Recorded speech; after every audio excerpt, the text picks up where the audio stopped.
et bienvenue dans un nouvel épisode de la Cosmetic School. Ça nous fera toujours Aujourd'hui, on vous a préparé un petit tour de tout ce qui existe comme label en cosmétique pour enfin démêler le vrai du faux et savoir leur signification. Tout d'abord, il faut savoir que depuis le 1er janvier 2017, le label Cosmos Organique est obligatoire pour tout nouveau cosmétique bio. Donc commençons donc par ce label Cosmos qui est le plus utilisé vu qu'il est obligatoire. Alors attention, il y a deux types. Il y a le Cosmé Bio pour tous les cosmétiques bio et le Cosmé Nat pour tous les cosmétiques naturels. Cosmé Bio et Cosmé Nat ont des points communs. Déjà, ils sont de 95 à 100% d'ingrédients d'origine naturelle, c'est-à-dire non issus de la pétrochimie. Ils contiennent également de l'eau, des minéraux, un maximum de 5% de conservateurs qui sont issus de listes positives.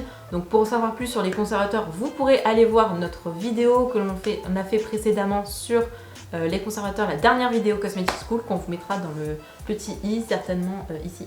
Et bien sûr, on a l'interdiction d'utiliser des ingrédients non biodégradables. Ça s'arrête là pour le naturel, mais ça se complique un peu pour le bio. En effet, les ingrédients bio doivent eux-mêmes être bio à au moins 95% et doivent avoir subi uniquement des traitements physiques, c'est-à-dire donc aucun traitement chimique. Pour les produits non rincés, c'est-à-dire tout ce qui va être crème, sérum, etc., on doit avoir un minimum de 20% d'ingrédients bio dans la composition.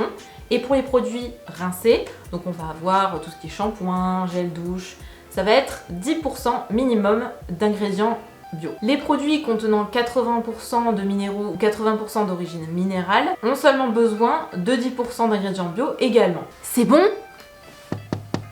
Vous nous suivez toujours?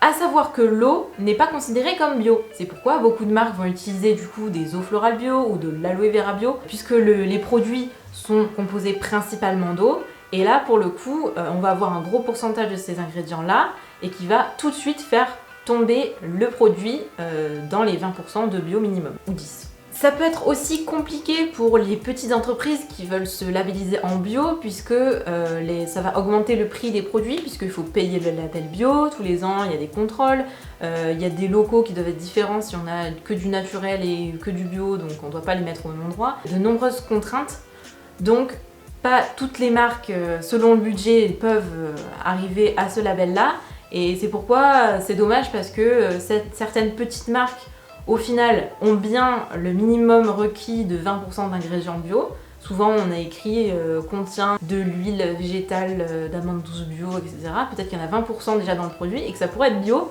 mais au final, pas suffisamment d'argent pour se lancer dans les labels. Maintenant, passons au label Natru, ou Natru en français, parce que je ne sais pas comment ça se prononce. On n'est pas spécialiste en prononciation. Ouais, voilà. Natru est une association internationale à but non lucratif qui promeut les produits cosmétiques écologiques et naturels. Ce label comporte 3 niveaux de certification. Donc pour les cosmétiques naturels mais en partie biologiques et les cosmétiques naturels et biologiques entièrement. Quels sont les critères de labellisation pour Natru? Pas de parfums et couleurs synthétiques, pas de produits dérivés de la pétrochimie comme la paraffine, les PEG, etc. Pas d'huile de silicone ni ses dérivés, pas d'OGM, pas d'irradiation du produit final et d'ingrédients botaniques et bien évidemment produits non testés sur les animaux. Passons maintenant au suivant qui va être Nature et Progrès. Les produits qui ont la mention Nature et Progrès sont basés principalement sur l'agriculture durable. C'est-à-dire, on va avoir des produits respectueux du vivant, interdiction des OGM ou de l'utilisation d'engrais chimiques, de pesticides, d'additifs de synthèse. Ensuite, ce sont des produits respectueux des cycles naturels, c'est-à-dire que les modes de production vont être basés sur le renouvellement des sols naturels, etc. Donc vraiment l'agriculture durable. Les processus de transformation sont simples, artisanaux et tout ce qui est emballage, transport, tout ça, ça va être réduit au maximum. Et bien entendu, ça doit être des produits éthiques et équitables. C'est-à-dire que ce sont des petites entreprises, des entreprises à taille humaine. Elles font vivre dignement le producteur et il y a des relations commerciales solidaires. Maintenant, passons au label Cruelty Free PETA. Ce label permet d'attester que les entreprises de cosmétiques ne font pas de tests sur animaux, sur leurs ingrédients, leur formulation et sur leurs produits finis. Depuis quelques temps, ce label est obligatoirement associé à la mention vegan.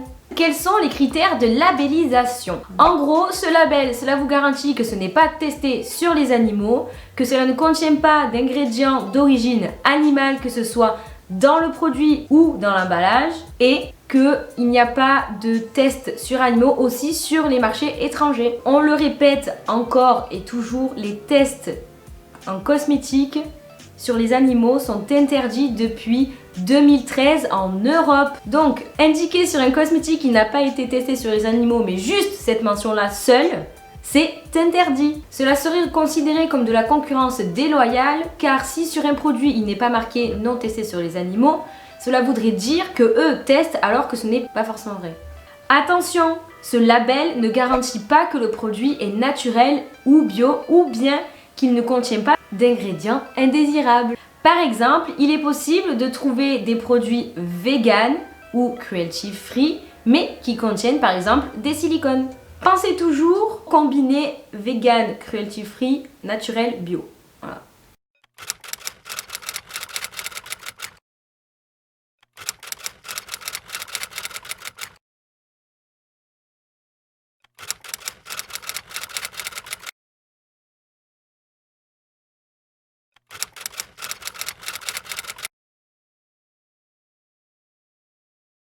Pour les labels vegan seuls, eux, on est totalement autorisé à les utiliser seuls. Donc pour le coup, ça se suit un peu, donc on va voir bien sûr l'absence d'utilisation d'ingrédients animaux, l'absence de tests sur les animaux, l'absence d'ingrédients d'origine animale dans le produit ou dans l'emballage.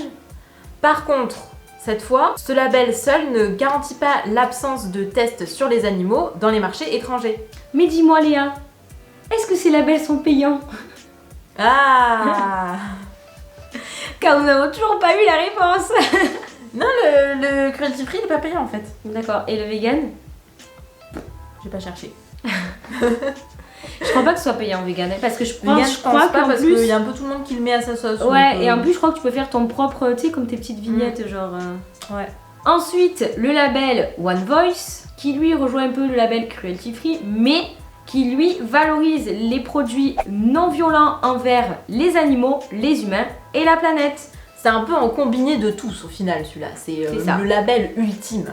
Donc pour réussir à l'avoir, je pense qu'il faut être... Et à ma vie... je sais pas, peut-être. Ouais.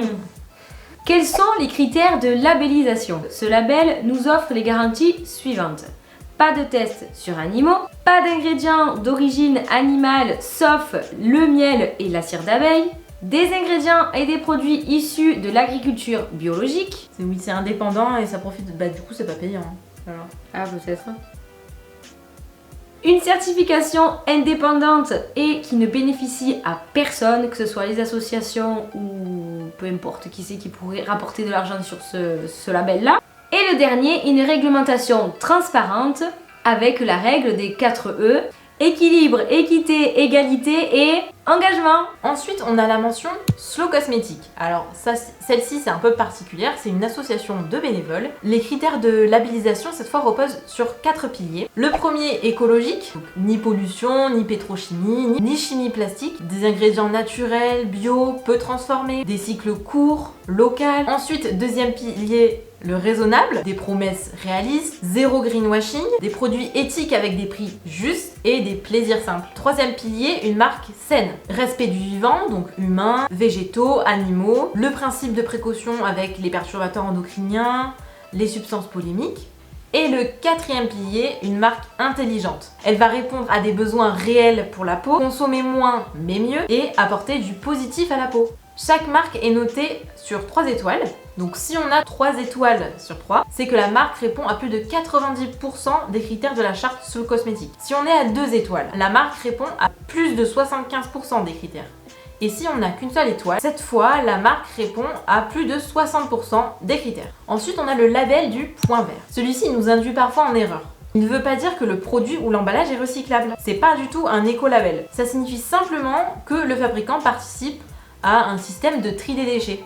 Par contre, pour avoir un produit recyclé ou recyclable, il faut le fameux triangle vert. On peut retrouver également le monsieur Triman qui vous indique où jeter vos produits et vos déchets. Et sur un produit, on va retrouver aussi certaines fois le triangle, mais cette fois-ci noir avec une indication en dessous, donc ça peut être PET, PETE. Et là, c'est pour indiquer quoi l'emballage est composé. Et voilà, c'est tout pour cette vidéo. On a fait un peu l'ensemble des labels qu'on retrouve le plus.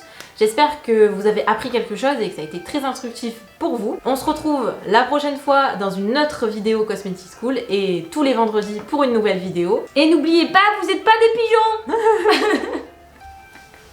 Écoutez Tata Léa et Tata Cécile et abonnez-vous, c'est par là. Pas d'irritation du produit final et l'ingrédient qui c'est-à-dire quoi? Ah, irradiation, pardon. Écoutez, j'ai transformé le mot. C'est le dernier ou pas? Non. Alléluia, j'en peux plus. J'ai trop chaud. Je vais mourir.